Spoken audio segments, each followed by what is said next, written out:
Hi, thank you for joining me for Google Classroom Session 2, Adding Materials and Organizing Websites. Before we begin today, we're going to review how to split the screen. You might find it helpful to have two screens at the same time when you're working with your students remotely. You could have one screen with your pictures of your students, and the other screen you could be presenting to them and showing them a task. So when you split your screen, you're going to go to the top right-hand corner and click the box, and it shrinks your screen. You can resize this by putting your cursor on the edge of that window and moving it back and forth to change the size. Now to put the second screen on the desktop, you just take a tab and drag it over to the side and resize that screen so it fits in that spot. You now have split your screen and you can work on both tabs at the same time. All right, let's return to the presentation. Today we're going to be talking about adding a topic. Topics are a great way to organize your Google Classroom. A way I think about topics is I think about them as chapters in the Google Classroom. So let's open up the Google Classroom by going to the waffle. And then you'll see all of the classes you belong to. I'm going to click on my class and I'm going to go to classwork. You see along the side where it says all topics, these are all chapters or topics that I can add websites or assignments to. Look, for instance, if I click on websites, you see that underneath websites, I have listed all of the websites that my children might need to go to. Some people will put reading or writing or math as a topic and organize their classroom that way.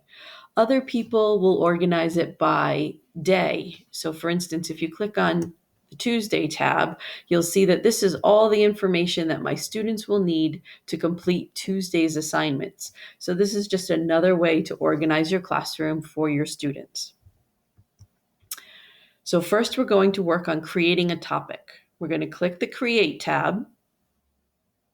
We're going to type in the name of our topic, and then we're going to use this emoji site. Click on that. It's Emojipedia. While you can't add pictures to your titles, you can add emojis to help organize, especially for your students who aren't necessarily reading just yet. Notice, for instance, that I typed in the name of this topic and then I used a schoolhouse emoji. I can create another topic by going to Create. I'm going to go down to the bottom, Topic, and I'm going to type Wednesday,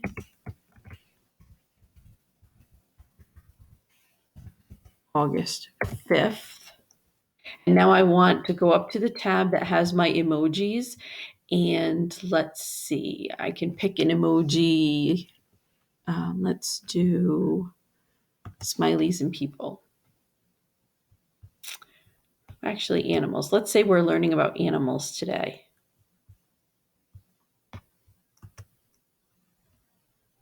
I can select the emoji. I'm going to copy it. I can go up to my tab right after where I've typed, and I can click paste and add.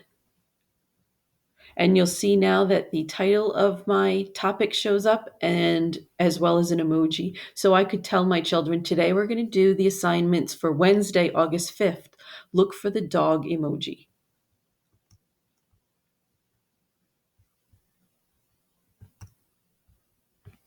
Next, we're going to talk about what types of things we could add to our Google Classroom.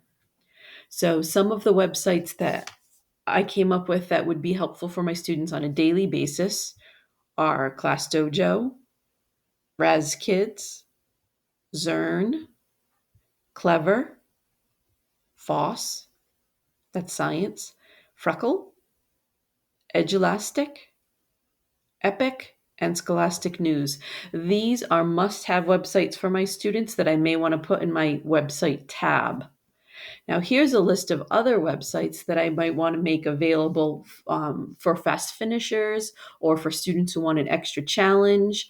One of the websites, Boom Cards, has a fantastic assortment of cards that you can download. You can pay for them just like you would on Teacher Pay Teacher, or you can use them for free. There are some that are for free. So, first, you would sign up with your account.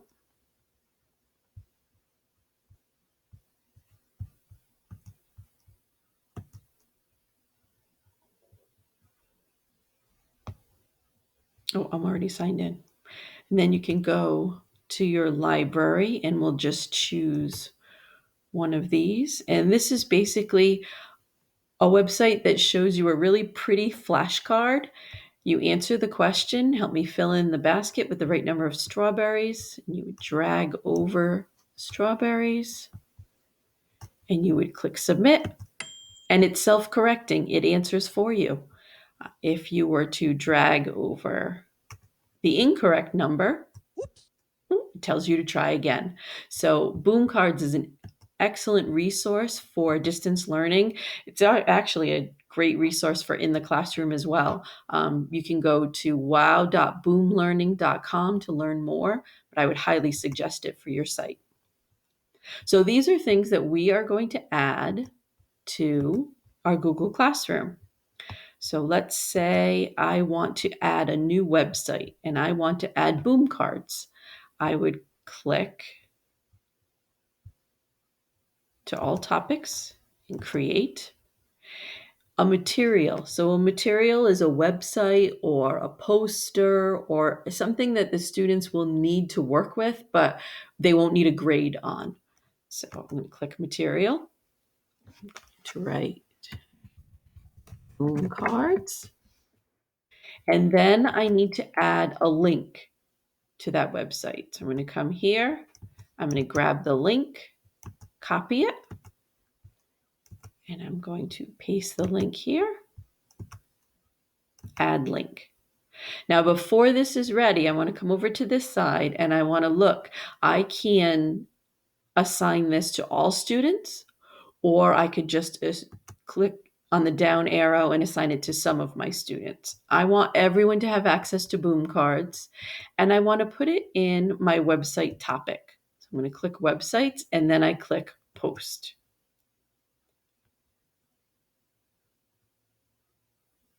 And then in websites, you'll be able to see that I just posted Boom Cards and there's the link. Also, if you look on your class stream, you'll notice that that's the last thing I did. It tells the time that I posted it as well.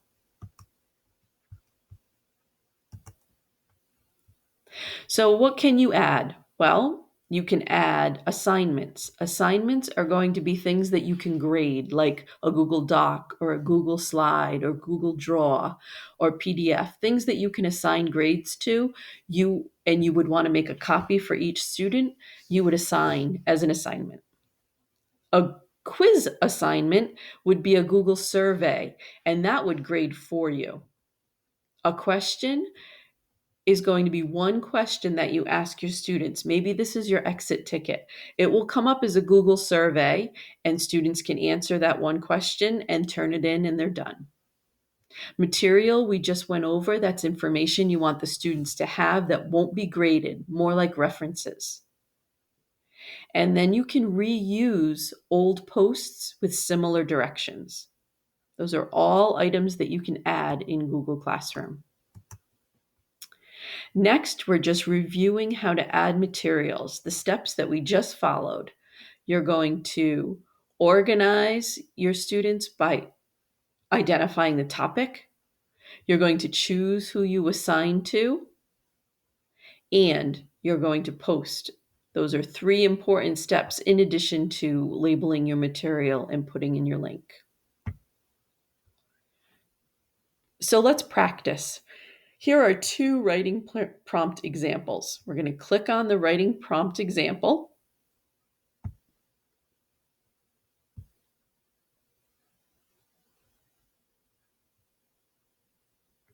And we're going to File, make a copy, and save that to a folder where you'll know where it is and can find it again.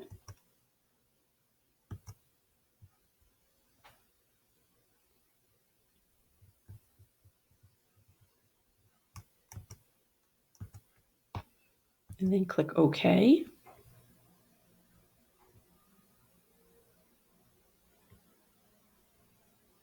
All right, so this copy of First Grade Recess, this is what we're going to assign to our students next. So I'm going to go to my Google Classroom. I'm going to Classwork. I'm going to Create. Now this is going to be an assignment. This is something where I'll make a copy for each student. And I'm going to call this Writing. I'm going to add from my Google Drive, that's where I had saved it. And nicely, it pops up with the recent items. And in my recent items, it's a copy of First Grade Writing. So I'm going to click that. A blue bar pops up at the bottom, and I'm going to click Insert. And then there's this piece here that says students can view the file. Well, I want them to do more than view it. I want them to work on it. So I'm going to click the down arrow, and I'm going to click Make a Copy for each student. I'm going to add this to my Wednesday topic, and I'm going to click Assign. And when I go back to my Google Classroom, you'll see that that writing task has been assigned to the students.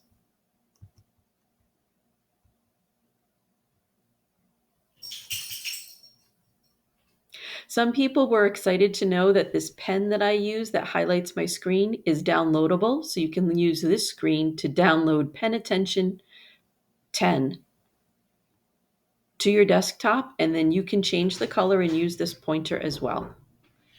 Thank you for joining me today for session 2